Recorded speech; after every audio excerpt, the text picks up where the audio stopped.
बिस्मिल्लाहिर्रहमानिर्रहीम। इस वीडियो में हम बेसिकली प्रैक्टिस प्रॉब्लम 10.4 सॉल्व करेंगे, जो कि मैश एनालिसिस चैप्टर में से है। और ये सवाल सुपर मैश के बारे में है। तो आइए देखते हैं प्रैक्टिस प्रॉब्लम 10.4 क्या है। ये सर्किट है हमारे पास और यहाँ पे हमें कैलकुलेट करना है करंट I0। तो आपने पहले पढ़ा होगा कि अगर दो मैश के दरमियान कोई करंट सोर्स हो तो इसको हम as a super mash treat करेंगे, और उसके लिए क्या है वो हम आगे देखेंगे कैसे इसको सॉल्व करना। तो पहला स्टेप जो है वो मैं फॉलो ये करता हूँ कि मैं करंट डायरेक्शन पहले मार्क कर लेता हूँ। सो इसको मैं कह रहा हूँ I1 करंट, इसको मैं कह रहा हूँ I2 करंट, और इसको कह रहा हूँ I3 करंट। और उसके बाद बेहतर होता है कि हम वोल्टेज पोलैरिटी भी मार्क कर लें, तो आपको ये पता होगा कि करंट जहाँ पे जिस पॉइंट पे पहले टच करे वो पॉजिटिव हो जाता है और दूसरा सिरा नेगेटिव। तो इस तरह से हमने हर मैश के लिए करंट डायरेक्शन हमने मार्क कर दिया।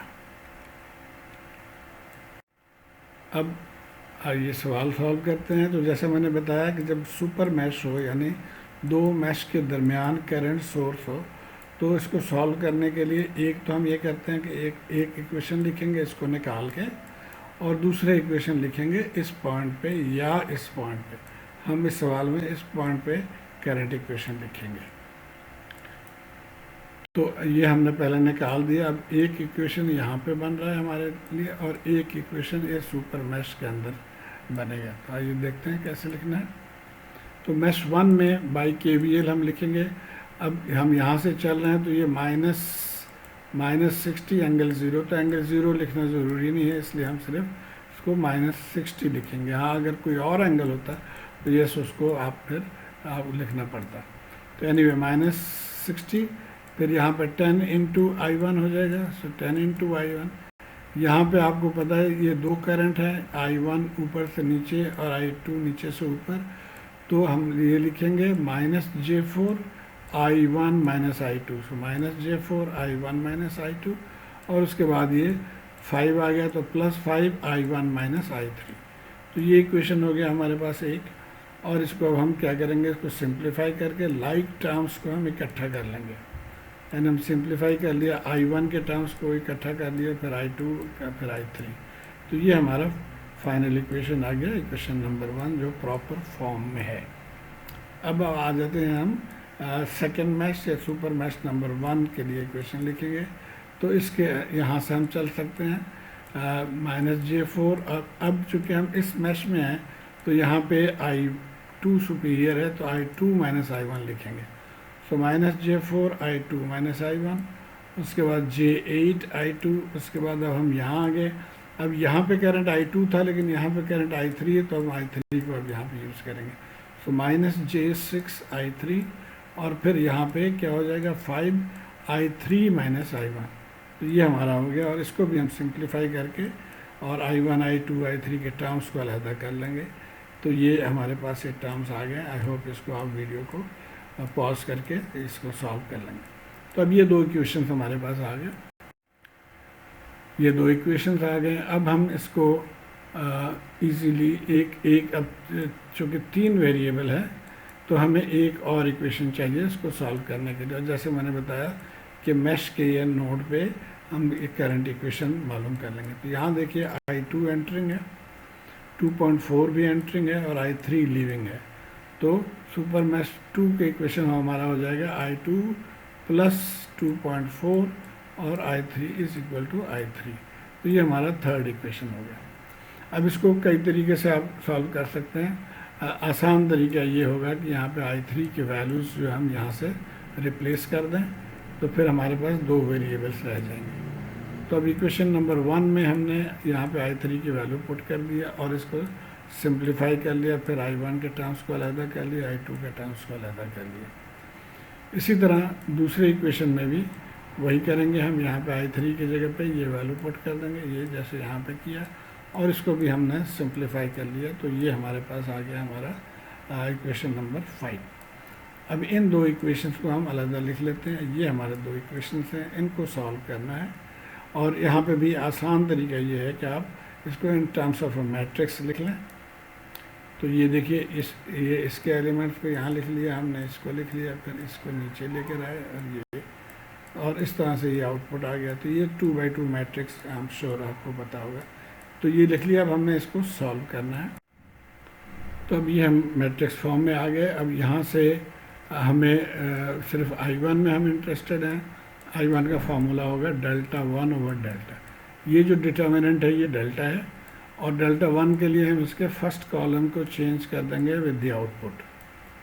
और अगर किसी और सवाल में बाद दफ़ा स्टूडेंट्स पूछते हैं कि अगर हमें I2 मालूम करना होता तो हम क्या करते हैं, तो I2 के लिए हम यहाँ पे डेल्टा 2 लिख लेते, और डेल्टा 2 के लिए क्या करना होगा कि हम फिर सेकंड कॉलम को चेंज कर देते with this.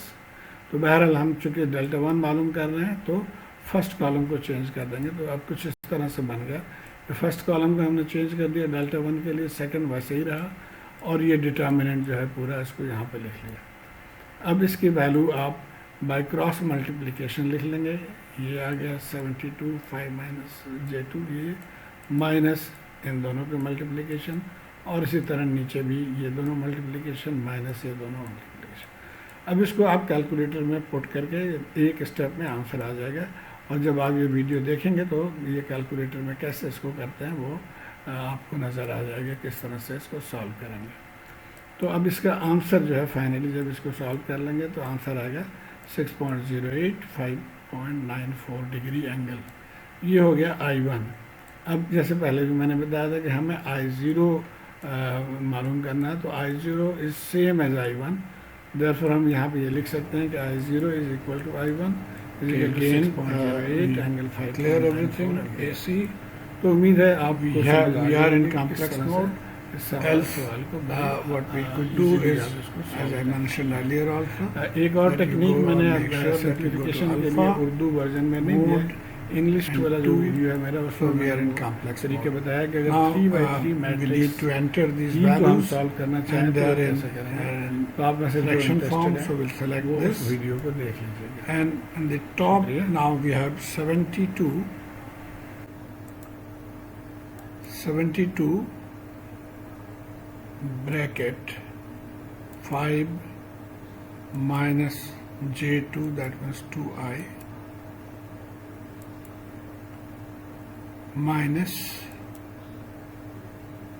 bracket minus 12 plus 14.4J or 14.4I, bracket closed. Another bracket starts, minus 5 plus J4, that is 4I, bracket closed. So we have done with the numerator. Now we come to the denominator, bracket 15 minus J4, that is 4I, bracket closed, bracket 5 minus J2, 5 minus 2I, bracket closed, minus sign, bracket minus 5 plus J4, that is 4I, bracket close,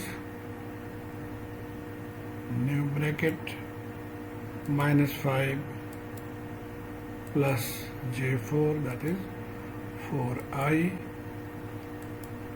and so thus we have entered all the values.